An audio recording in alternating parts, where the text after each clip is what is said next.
Meus amigos, meus irmãos, o Centro Espiritual Universalista, o CEL da LBV, unifica neste final de ciclo todos os ensinamentos de Jesus em espírito e verdade, mas à luz do novo mandamento. Nenhum sectarismo, nenhum ecletismo, nenhum hibridismo, porque a verdade não é híbrida, não é sincrética, não é eclética, não é sectária. A doutrina do céu é exatamente a doutrina do Cristo de Deus, acima de todas as perversidades geradas pelas religiões humanas, diletas filhas de Satanás ou do Anticristo.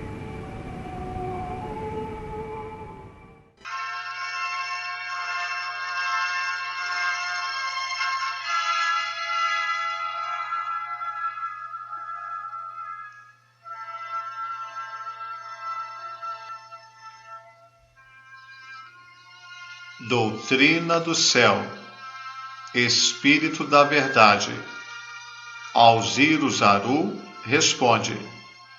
A lição de hoje é Jesus e os Apóstolos, publicada no jornal Gazeta de Notícias, no dia 5 de junho de 1970.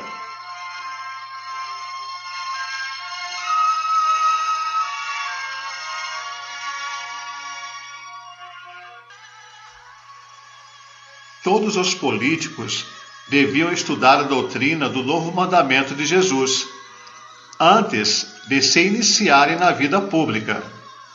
De fato, política é a religião cientificamente praticada. Agora, perguntamos ao Espírito da Verdade: como puderam os apóstolos fazer o que fizera o Mestre?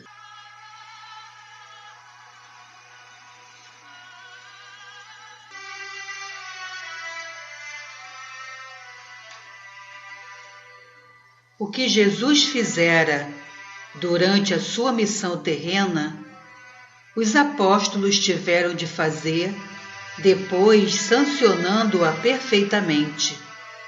A encarnação, nenhum obstáculo opôs a isso, pela simples razão de que, com o incessante apoio dos espíritos puros, dos espíritos superiores que os cercavam, e da vontade daquele que lhes serviu de modelo, eles agiam como se estivessem no estado de espíritos livres.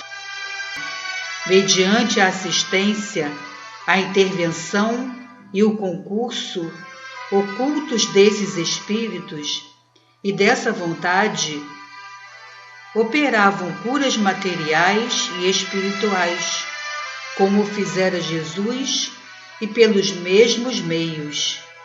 Assim, curavam as enfermidades pelo poder magnético que lhes era transmitido. Expulsavam os obsessores e subjugadores dos homens pelo poder imediato que lhes era dado sobre todos os espíritos errantes e encarnados, e ressuscitavam os mortos, isto é, faziam voltar a vida aos corpos inanimados, fazendo voltar a habitá-los os espíritos que, por os terem abandonado, conservando-se apenas ligados a eles pelo cordão fluídico, lhes haviam imprimido todas as aparências dos corpos mortos.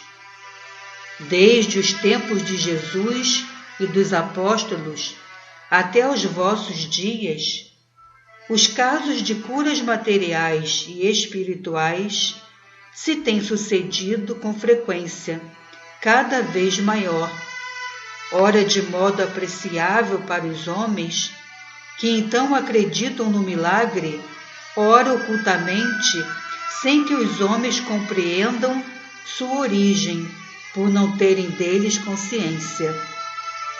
Toda época apresenta mudanças acordes com o espírito dos que nela vivem. Atento ponto a que chegou a física, milagres materiais poderiam produzir-se, e os incrédulos continuariam a duvidar, atribuindo-os à prestidigitação e ao compadrio. Os homens, cuja inteligência alcançou certo desenvolvimento dentro da lei da evolução, precisam de milagres morais, isto é, curas da alma e não do corpo. Ao que mais sofre, cumpre-se deem os maiores cuidados. E em vós, quem mais sofre não é a alma? Quem mais necessita de cura do que a parte mais doente e, contudo, a mais preciosa do vosso ser?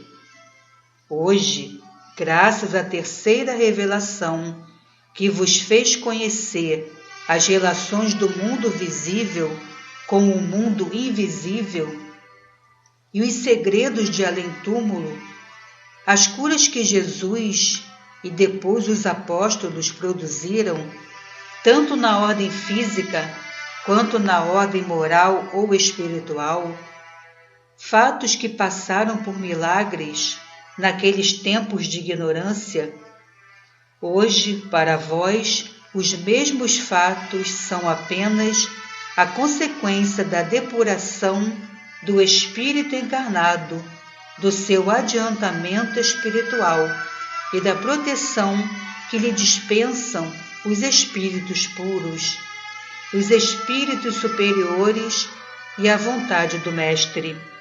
A consequência do poder da vontade, por efeito do poder magnético, poderes estes que lhe são transmitidos ocultamente ou mediunicamente para a realização da cura material das enfermidades humanas, a consequência ainda do poder imediato que também, de modo oculto, lhe é dado para instantaneamente expulsar os demônios e restituir a vida aos corpos mortos. Quando chegar a hora, todos vós podereis, como fizeram os apóstolos, curar as doenças, expulsar os maus espíritos e devolver a vida aos organismos inanimados. Na realidade, todos esses fatos foram qualificados de milagres, quando não se compreendia a sua origem.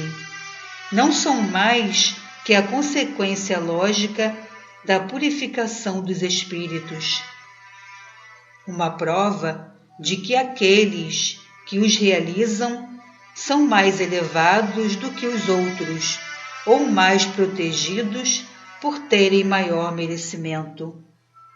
Nesta época, milagres de curas materiais e espirituais ou morais a miúde se operam entre os homens e passam despercebidos, pela única razão de que, se vós sempre vos interais deles, os que não os compreendem encaram os fatos dessa ordem com indiferença ou incredulidade, mesmo quando lhes trazem benefícios. No tempo da missão terrena de Jesus, tais fatos publicados e multiplicados feriram mais fortemente os sentidos grosseiros dos homens. Aos fariseus de hoje, que negam, repelem e rejeitam como obra demoníaca as revelações que os Espíritos do Senhor, por sua ordem e em nome do Cristo, trazem à humanidade, como os fariseus de outrora negaram, repeliram e rejeitaram a revelação que Jesus lhes trazia pessoalmente, acusando-o de expulsar os demônios pelo príncipe dos demônios e ainda lhe exigindo milagres. Respondei simplesmente mostrando os ateus que batem nos peitos, ajoelhados diante do seu Deus ofendido, implorando em altos brados a herança cuja existência até então haviam negado. Deixai-os falar e condenar. Novos milagres vêm a seu tempo, milagres morais que refundirão a humanidade inteira, e do cadinho onde agora o deitamos, farão sair purificado o ouro eterno sob as bênçãos de Deus.